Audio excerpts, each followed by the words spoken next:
So what you may have noticed is that the slopes of parallel lines are really straightforward, they're just the same, but the slopes of perpendicular lines are a little bit more complicated and because they're this negative reciprocal deal, right? And again, I use the word negative and I use the word opposite, and those are the same.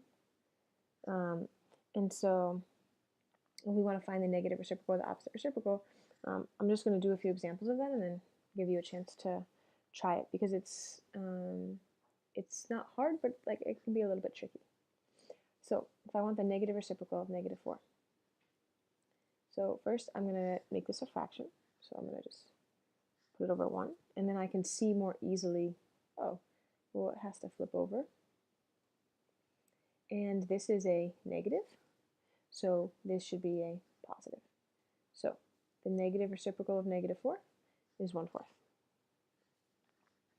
How about 1? 1's kind of an interesting one. 1, if I make it to a fraction, it's 1/1, right? So if I flip it, it's still 1/1, but I remember I have to change the sign as well, so it's negative. And so if I simplify this, this is -1. So for 1, the opposite reciprocal is actually just -1. It changes sign, but flipping over the 1 doesn't really do anything. Okay, 0. Now 0 is an interesting case, right?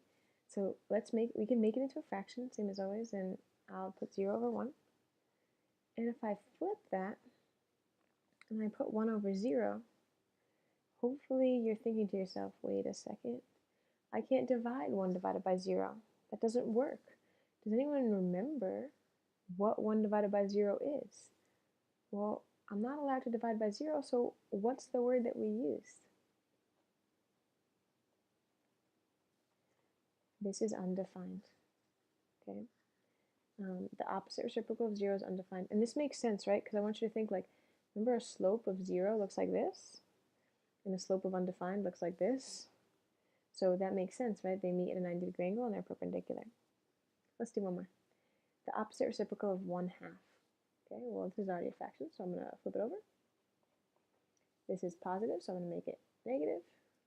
And simplify that. -2/1 is just -2. Okay, so I've done these 4, and you're going to try these below. What is the opposite reciprocal of each of these?